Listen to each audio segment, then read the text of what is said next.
This pop isn't working, Benny. I'm baking like a toasted cheese here. It's so hot here. It's 150 degrees out there. You can't play baseball. What's going on, everybody? Listen to the Baseball Goombas. Today is July 29th, 2018. This is our 16th podcast episode. John Goomba here with Chris Goomba. Chris Goomba, what's happening, everybody? It is trading season, and we are back, and we're ready to talk some business with you, some trades. Johnny with the Mets. Yep. They are starting. They kicked it off. They kicked it off with Jeurys Familia 10 days before the trade deadline. Yeah. 10 days. Don't you think they could have waited a little bit? Early trigger there for the Mets, but... You know, I will say, the last 10 games, Mets are 5-5. Oh, stop it! Playing some 500. Oh my gosh! No, they're 43-59. You know, second to last in the National League. They won a series against the Padres. Maybe they should be buyers. Yeah. The last time they had taken a series was in late May. So it took them 2 months to win a series. Over 2 full months to win a series, and that was when they swept the Diamondbacks. Yeah, right back down to reality. That's not a pro team, in my opinion. They took the first against the Pirates and then handed them the series the next 2 games. But they look the same. Yeah, no. But the Familia deal. I think they could have waited a little bit. I think they got absolutely robbed.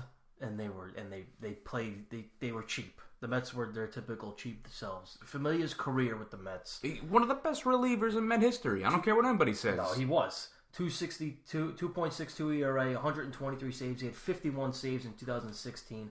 Over 9 Ks. Single season franchise record, 51 saves. He always had a little, some control issues, but still under 4 walks per 9 innings. So, I mean... We all knew Familia. His stuff was nasty. Sometimes it was too nasty where he had some walks, but you know. And he could help any bullpen, any contender bullpen.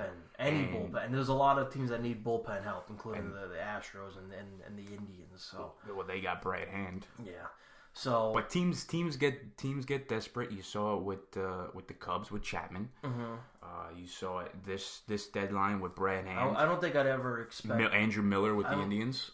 It's different times. I don't know if they will ever expect a Chapman deal like that. No, they'll never get something like that. But huge prospect like Torres, I think they was a steal. Considering they signed him the next year in Chapman. But anyway, the Mets they got for Familia. They got right-handed pitcher Bobby Wall. At third baseman Will Toffee, as well as international slot money. I believe it was a couple $1 million. Yeah.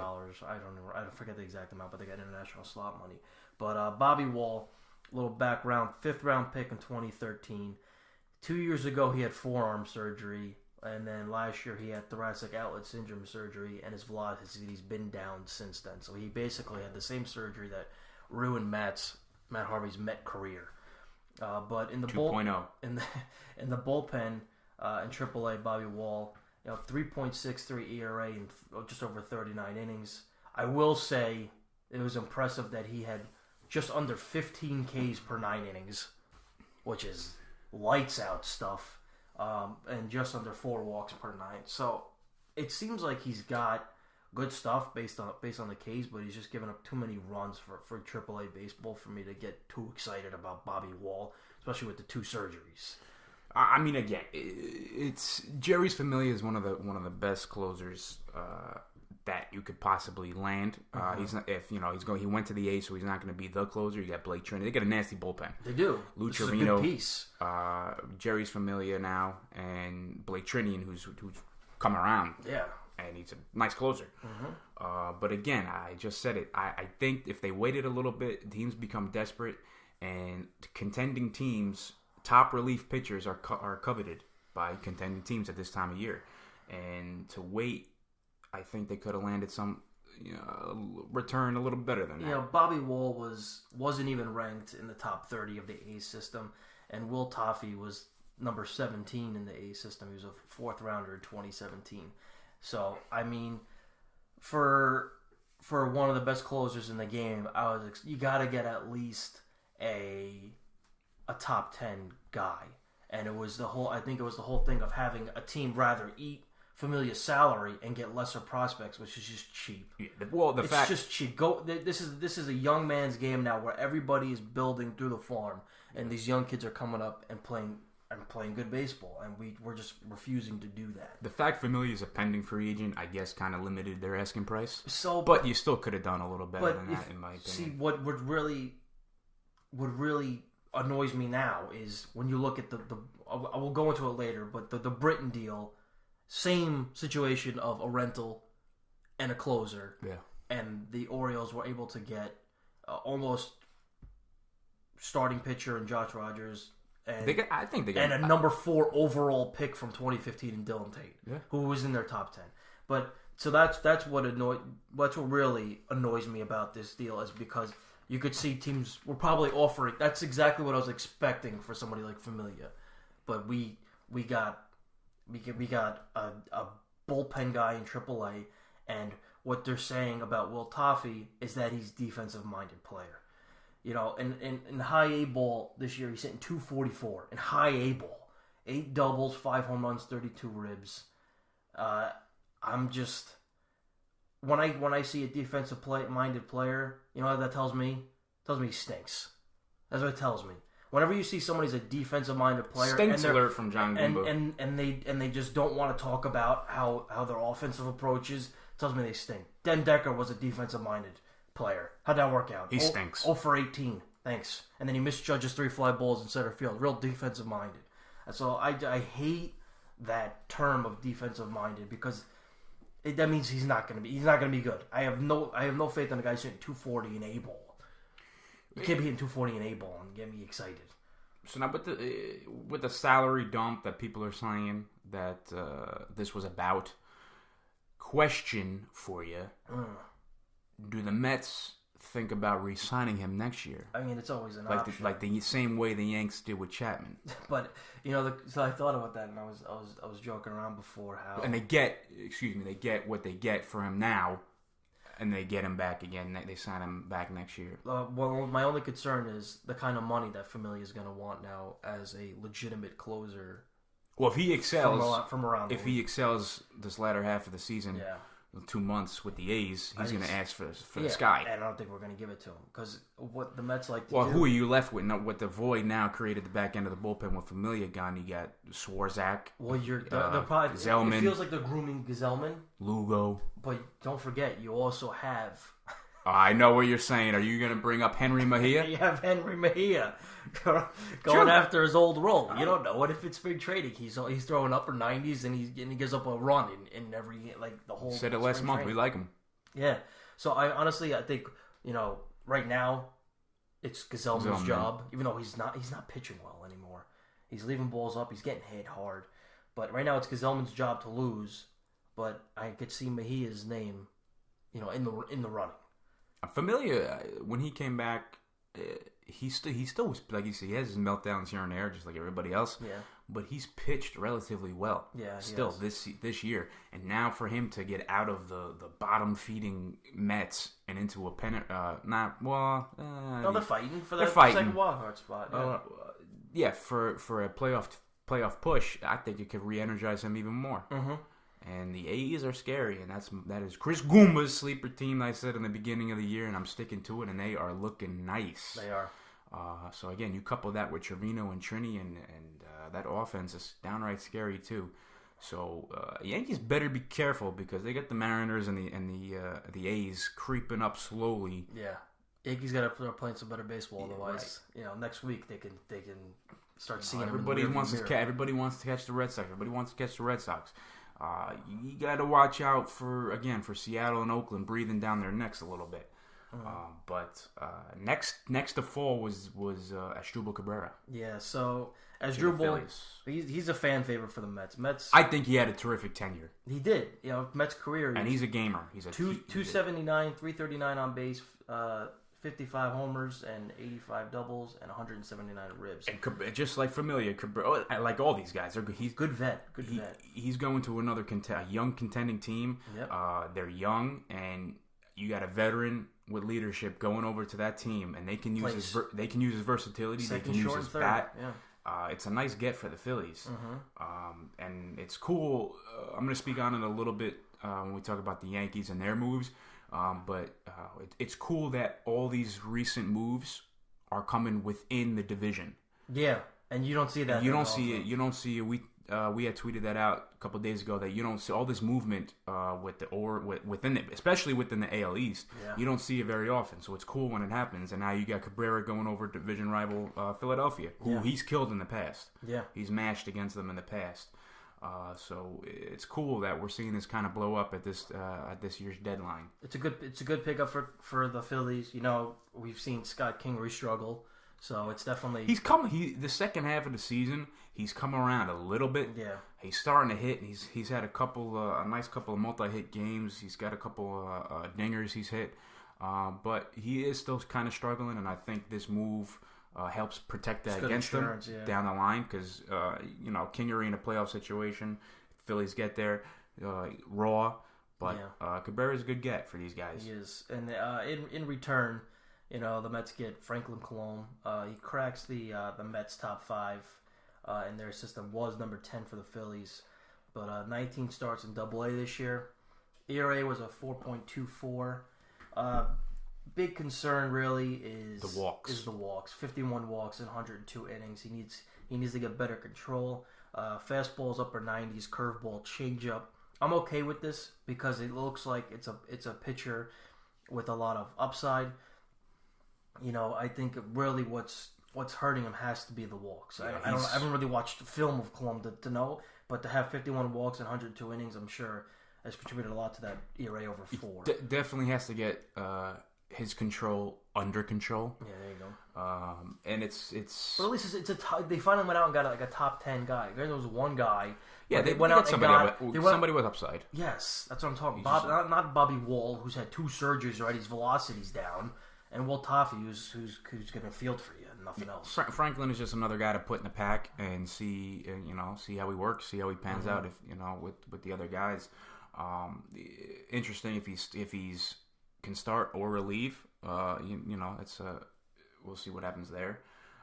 But this Cabrera exit now, everyone's clamoring for Jeff McNeil, and this is his time to shine now. Cause he's this year's TJ Rivera, basically. And when he comes back, he's going to be the backup there, or even the starter. I feel like hit. TJ should be in the lineup.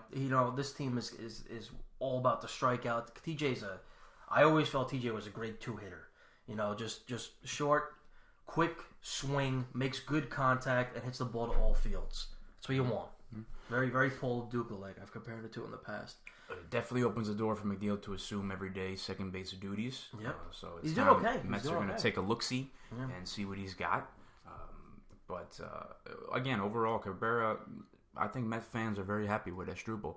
Mm-hmm. And that was the case when they got him because he's a vet, he's a gamer, he hits. I tell you, the big thing when the Mets signed Cabrera for this year, I was very excited because I was like, okay, good. He's a good vet. He's played good ball for us. But now we don't have to go sign Jose Reyes. And then they went and did it anyway. He's still on the team.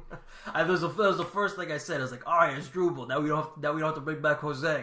And then they did that. For the Phillies now with Asdrubal, they now have Asdrubal, Abdubal, and Idubray Ramos. So that's pretty fun for Philadelphia. Have fun in the broadcast booth. Speaking of Ramos, I think it's pretty cool now these two are teammates now. Yep, after the walk-off. Because in 2016, Asdrubal had an epic bat flip. Maybe best of all time. Who knows? It's a huge game, too. Huge game. He drilled a 3-run walk-off homer, and in the first series of 2017 against Philadelphia, Ramos buzzed him over the head. Tried to buzz him. It went 50 feet over his head though. But now their teammates come full circle. Yeah. So it was funny to see the comments online on Twitter to see how they're going to get along. But personally, I think they'll get along just fine if the two of them are fighting for a playoff spot. Yeah. So I don't see any qualm with that. Mm-hmm. But it was pretty funny. How about those are the two deals? The only other ones that they're still talking about, really. I mean, I've heard Mesoraco and Bautista, but I don't see those coming into play. But the big names that you keep hearing are Wheeler and Noah. And Zach Wheeler is on the bump this afternoon against the Pirates. That very well could be his last start with the Mets. What worries me is that the Mets won't, through history, won't get anybody in return that's better or has potential to be better than Zach Wheeler. For Zach Wheeler, I would want nothing less than a top 50 overall prospect, but I think we'd be lucky to get top 100 the way the Mets deal. And that's what worries me. So I really don't want to see Wheeler go because I'm worried about what we can get in return for his perceived value. If in the next 2 days they decide to dish Wheeler, I think the Mets need some type of real prospect or a major league ready guy. In the case of, just say, I'm just throwing a name out there, like a Brandon Jury that the Jays got. Like they need a major league talent because he's rebounded. He's rebounded nicely, and teams can use Yankees can use him. Yeah, they got Happ, yes, but Happ, you're gonna get 6 innings, 3-run ball, but he's inconsistent. He's been the same pitcher his whole. He's been consistently inconsistent. but like I said, his final numbers at the end of the year are very similar. Do you think Noah Syndergaard is gone? I would hope, because what I keep saying is the Padres are interested, and when you look at what, I don't know. See, I don't get that. What did the Padres? They've done it before. This is typical Padres, James and Shields. I'm really hoping they screw this up and do this deal. Because when you look at their farm system of Fernando Tatis Jr., who's the number 2 overall prospect in baseball, Mackenzie Gore, lefty pitcher, throws gas, and they just got Francisco Mejia, so maybe they flip him. They just got him. So I'd say absolutely give them Noah, but it starts. But as far as from San Diego, it starts with Tatis. Yes. That Tatis has to be a part of it. We're giving you an ace guy, and this is going to be your fault. This is going to be your fault for falling for it. But that's the Padres for you. But I would absolutely give them Noah if Tatis is included in any way. There's no need for Noah Syndergaard to be on the San Diego Padres. I don't really. I couldn't believe honestly, there's no reason for that. There's not. He's not going to enjoy his time there. Mm-hmm. He's not going to go from a losing squad to a losing squad. No. They got some nice guys coming through the pipeline, but still. Well, they'd be losing them. If True. So they wouldn't be having anybody. No, they'd be the same squad with an injured ace. The Brewers, possibility. I've read some rumors about Noah linked to the Brew Crew. But I don't know. I can't see Noah going to San Diego. I think if Milwaukee makes sense. They're in the race. A couple other teams. I don't understand the Padres. They have their rebuild right there. Like, you could see it in their system. This is their rebuild, and they're about to give it all away for an injury-prone pitcher. I hope they do it. I do.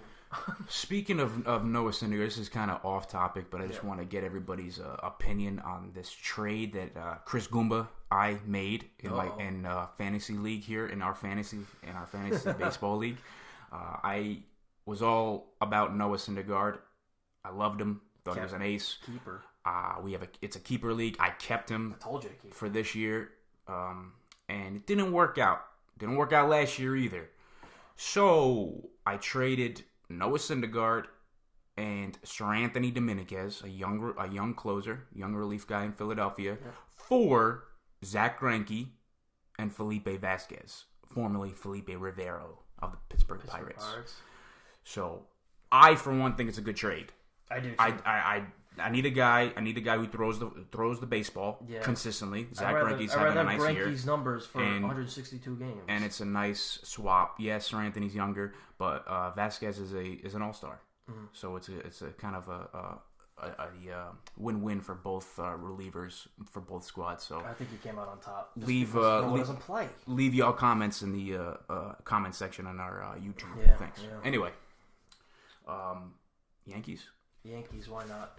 So the Yankees. It is trading season, and they have been wheeling and dealing. Mm-hmm.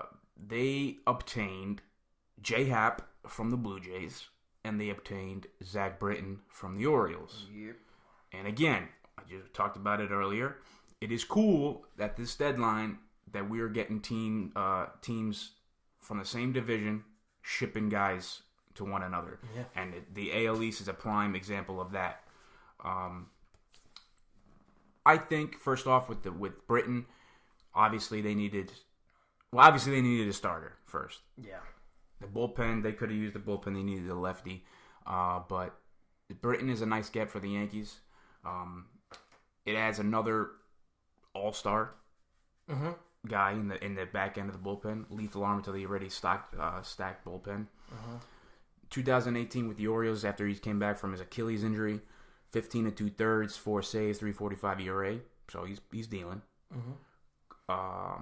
Coming off a couple innings with 2017 forearm strain, 2018 beginning on the DL with an Achilles injury, and the Yanks just hoping that he's moved past all that and he's rounding into form at the right time and to unleash his deadly sinker that he owns.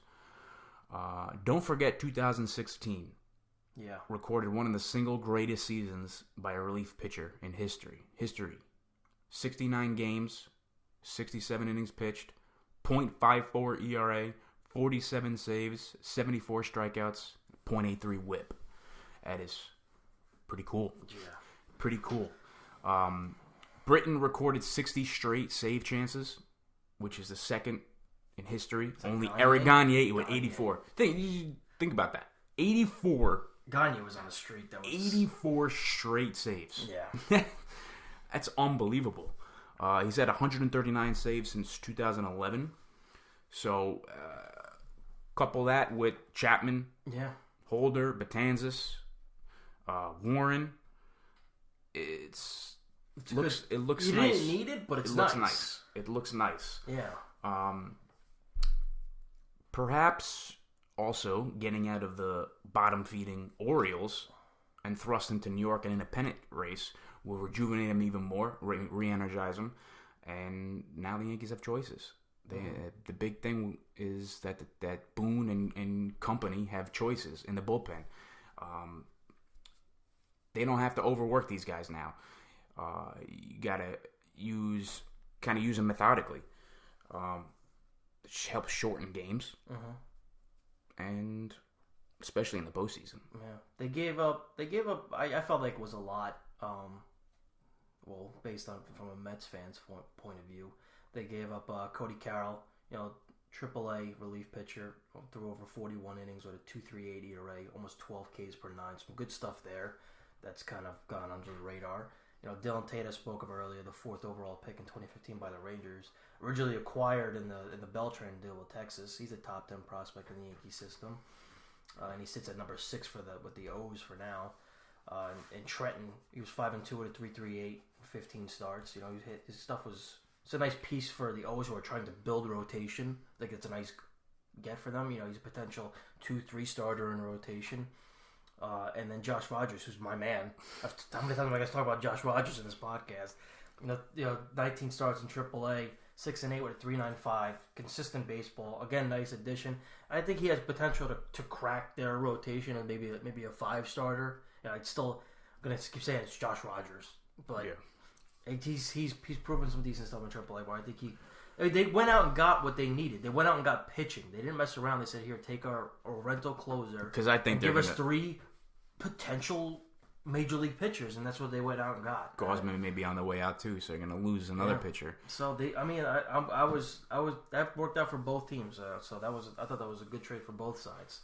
Another thing that helps with the Britton acquisition is that he kind of protects. Although if they don't want to come out and admit it, in the back of their minds, it helps protect them with any Chapman issues with his knees.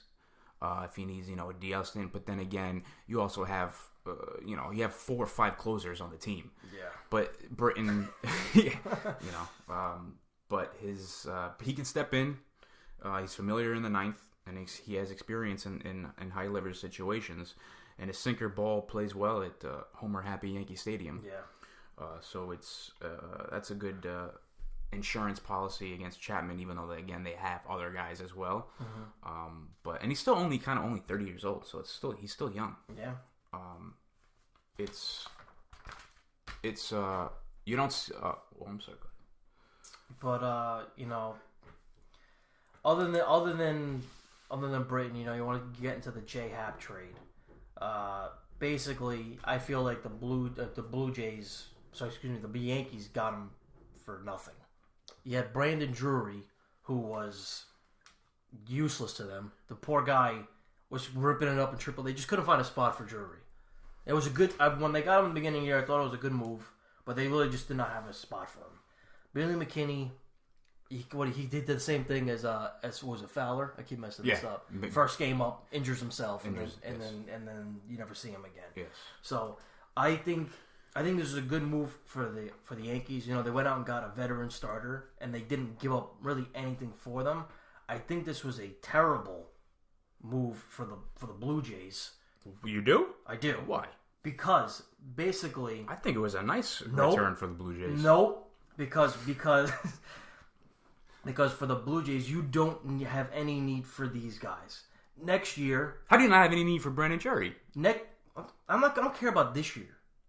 Because this year they're not doing anything. I'm talking about in the future. You gotta look at the future now for the Blue Jays. And next year, you're 100% gonna see Vlad Jr. at third base. Are you not? True. Okay. And then fair. Probably midway through the season, you're gonna see Bo Bichette and Kevin Biggio crack that lineup. They basically went out and got everybody's kid. You got Dante Bichette kids, Vlad's kid, and Craig Biggio's kid all ready to come up. And they just said, let's go draft everybody's kid that was good. I think they just drafted Jeff Conine's kid. Really? Year. Yeah, they just everybody's kid. They're just getting them. Hey, you got a kid? All right, let's take him. But you're going to see those guys halfway through. And then let's not forget, that's going to be your infield for the next 10 years. And don't even forget Lourdes Gurriel Jr., who just had 10 straight multi-hit games, who's a middle infielder for you, too. So I don't know where Drury's going to fit for this team come next year. Yeah. Maybe he could play out the rest of this year, but who cares? You know, I just don't see the spot for him. And I would have said, go out and try to get a potential one guy, go out and get a starting pitcher. Because you have Stroman right now at a 5.2 ERA. He can't figure it out. He's rebounding. A little bit. Couple, three of his last 4 starts. Yeah, a little bit, but still. And he might be on his way out, too. Yeah. The Jays are talking about trading him. So Stroman, he's not pitching as well as they had hoped. You just lost Happ. Aaron Sanchez is out for a month already, and his ERA is a 4.52. You know, Estrada's on the DL since July 13th, and he's got a 4.76. I think you need to go out and get these guys. Everybody thought those 3 guys, the Stroman, the Estrada, and the Sanchez, were going to be really good pitchers. Yeah. They're not panning out as the team had hoped. So I felt like it would best be go find a starting pitcher, not McKinney and Drury. Yeah. I hear you. It's. I would like to see a starting pitcher just because that infield is set for 10 years. Yeah, no. You don't need any infielders. Jays definitely do have a future with that lineup and that infield. Mm-hmm. But as far as the Happ deal with the Yankees, it's nothing sexy, but it gets the job done. It's definitely an upgrade. And we couldn't have said it. The media. It's a good upgrade for you guys to not give up anything. Right. It's really what it is. It was no secret that they needed an upgrade in the rotation to get where they want to go. And again, yes, they didn't give up top prospects to land Happ. Yeah. Which was throughout the last month or so.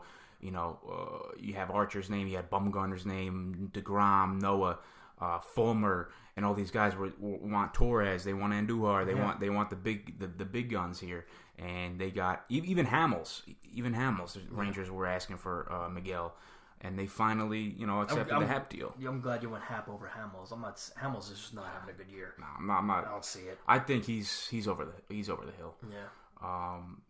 But with Severino, Tanaka, CeCe, after those 3 guys, the Yankees were throwing Gray, Herman, Loizaga, he's hurt now. Herman's hurt now.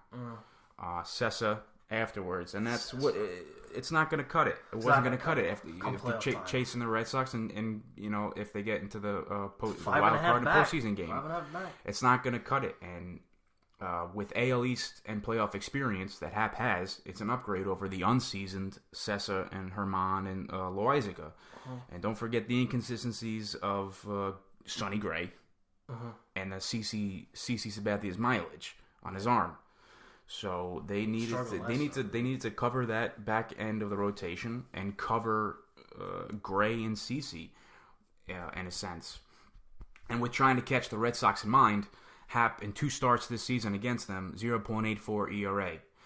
Career 7-4, 2.98 ERA. So he has some experience against the Red Sox. He's not afraid throwing at Fenway. And it's important. So, again, whether the team wants to submit it or not, I think their addition to Happ had a big target with the Red Sox. I tell you, we talked about it earlier in the week, and one thing we felt like that was absolutely just killing the Yankees is their inability to beat the weaker teams in the division. And we were talking about it, 5-5 against the Orioles, 6-6 against the Rays this year.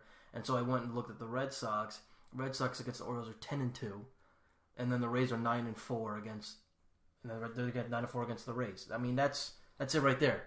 If you just did the same exact thing as the Red Sox against some of the Rays are 500 ball club, okay, but you should still be better than 500 against them. Absolutely. And then, you got to beat the team. You got to beat the teams you're supposed to beat. That's what it's all about. If you go 10-2 against the O's, you're right there with them. You're not 5.5 out. You're still in that race, right up with them. But not being able to pounce on the weaker teams. I mean, look at yesterday with the Royals. You almost dropped 2. You almost dropped both games with a doubleheader. Mm-hmm. I mean, I don't know. The inability to pounce on the weaker teams is killing you guys. And again, if they don't win the division and they get into the wild card game, the one and done, that also scary. It's scary. I hate it. It's scary. You can't handle the stress of a 1-game playoff. It's and Britton helps with that too, because in the event that they get into that game, they burn Severino. Yeah. Or if Severino happens to do what he did last year, now they got another guy in the bullpen to shorten the game. Mm-hmm. So Britton adds to that aspect as well. And also, if they get into that game, they win that game, but they also burn Severino. So now you're looking at starting, Tanaka game 1. You got CC,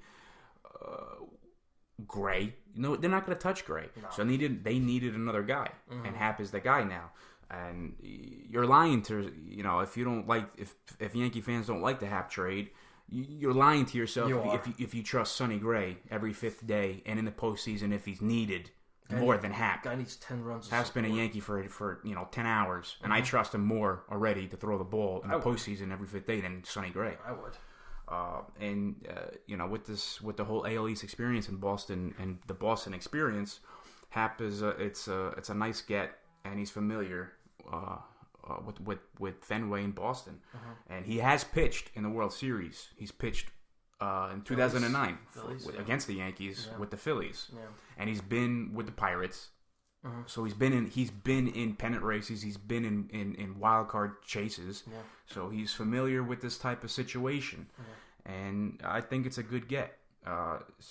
Since 2015. Going further into the numbers against Boston, he's made 10 starts against them. He's 4-1 with a 1.78 ERA and 60 innings pitched, 18 walks, 45 Ks. So I guess he's kind of Superman against Boston, which is something you like to see. Yeah. What this boils down to, it's just Happ is more reliable than the AAA types the Yanks been rolling with recently. He's not a true top of the rotation guy, and there haven't been true top of the rotation guys available. DeGrom's he's not going to get dealt, and if Noah gets dealt, but other than him, there's not true top of the rotation guys available. So it beats standing pat with the current rotation. And you take the upgrade. He's a strike thrower. And he didn't give up top prospects for him. No, he didn't. So it's a good trade in my opinion. Other than that, yesterday late yesterday we saw that the Yankees dealt Chase and Shreve and Giovanni Gallegos for Luke Voit from the Cardinals. I mean that makes the Britton trade make a little bit more sense. They basically just swapped out a better lefty coming out of the bullpen. Yeah, Shreve was the odd man out. Everybody knew that. Yeah, Gallegos been up and down, up and down, up and down. So I mean now that makes more sense. They basically just upgraded their lefty out of the pen. Gallegos, 10 innings in his career. I don't think they're really losing much there. I don't see why they needed Voit.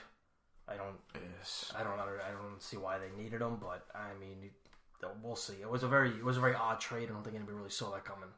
But those were really the 3 Yankee deals before the trade deadline on the 31st, 2 days away. 2 days away. Real quick also, what I read and what I like to see and what I like to hear is when they interviewed Britton, his first sentence was, "I'm here to help the Yankees chase down the Red Sox." Yeah. So he gets it. He gets the goal. He gets it. Yeah. Real quick, also with the Yankees, is they're down 2 major bats right now.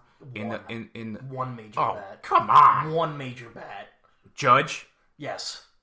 So Sanchez, because he's hitting 180. Because he's lazy. He's hitting 188. And he's costing games. Yeah. With his phantom injury now. Yeah. First of all, run. I've watched those highlights from that Rays game a million times, and he's clearly lazy going after the ball in the dirt. Where the guy in the Rays scored from second base, and then the double play at the end of the game, he quit. I don't care about this fake injury that they came up with at the end of the game to throw him on a DL because he's hitting 188. He quit. He didn't run. He quit, and I didn't see any grimace. He just didn't run. He just didn't run it out, and he cost him the game. It's been a tough year for El Gary. I think he's getting frustrated with everything up and his average. He was still driving the runs, but I think everything is starting to get to he's getting to his head now. It's gotta be. And it's derailing his season a little bit. But last year, I think he needs what I do think he needs now is another talk with A-Rod, another lunch with A-Rod. A lunch. Because after that lunch, he was Gary Sanchez, and I think A-Rod, if you're listening to the Baseball Goombas, yeah, he's in. A-Rod, if you're listening, we need you to have a sit down with Gary Sanchez and get him right again. Get him right, please. But I mean, last year Sanchez had 278, 33 home runs, and 90 ribs. You deal with the laziness to a certain point when you put up numbers like that. Not when you're hitting 188. It becomes a lot more noticeable when you're not performing at the plate. So, I mean, he's just so lazy. Pass balls. Doesn't go for anything. There's so many pass balls. I guess he does have a reputation for being lazy. I can't personally say that Manny Ramirez. I'm not going to sit here and say he's a lazy ball player. I'm going to sit here and say it. He's lazy. He doesn't hustle for anything. I just think I love him, but he's just talented at the plate, but it's not even showing right now. I just think that this season is getting to him. It's getting in his head, and he can't just close it all out. He can't do it, and it's fortunate he got hurt again. But I think if things were going well, do you think he runs? Yeah, of course. I think he's hitting 260. I think you just don't notice that he's not running. 250, 260. They've been talking about this for 3 years now, and he's still the same guy. I don't think he's going to be a Yankee for long, to be honest with you. I don't know when they'll deal him, but he's not the next Posada. He's not going to be your next 20-year catcher. He's not going to do it. The Yankees aren't going to deal with it. They're not. If I'm a Met fan, I'd hate him. I don't want to deal with that. Run. You got to run out the bases loaded ground ball. I agree with that. Every time. You got to run out. You have to run. They play a game for 3 hours. Dealing with that. And baseball is kind of like the least amount of stress and on the body. Yeah. It's not football. It's not hockey. Yeah. Basketball, you're constantly running. Yeah. You're constantly running up and down. Soccer, you're running up and down the field like for 50 miles a game. You're on your feet for 3 hours. He's crouching, but you gotta give it all. You gotta give it 110%. You're your New York Yankee. You're in the spotlight constantly.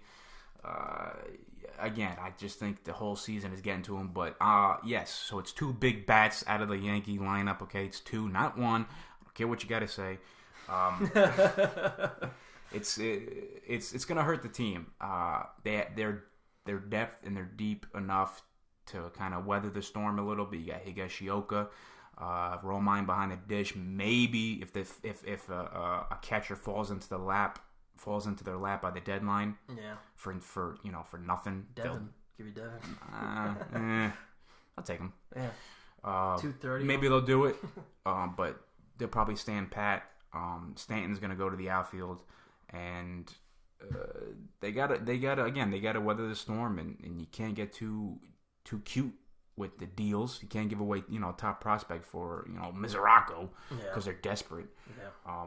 But what stinks for me is that Clint Frazier This poor guy. Yeah, you have to feel for him. You do.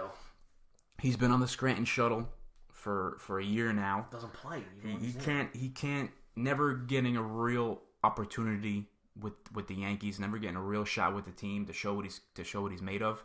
And now with Judge hurt and now out for at least 3 weeks, maybe more. Hopefully not, but maybe more. Mm-hmm. Now would have been the perfect time for him to come along and help this team with the playoff with a pennant race. Yeah. And now he's hurt. He's on the DL with concussion issues. So you have to feel for the guy. You really do. Mm-hmm. I feel bad for him.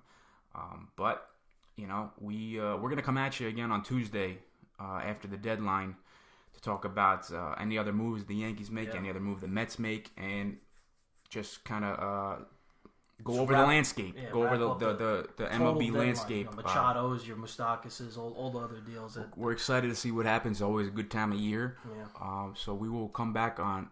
Look for us on Tuesday again. We're gonna have a quick turnaround and talk about the trade deadline. Yeah. So that'll do it for this week's episode. Thanks for listening.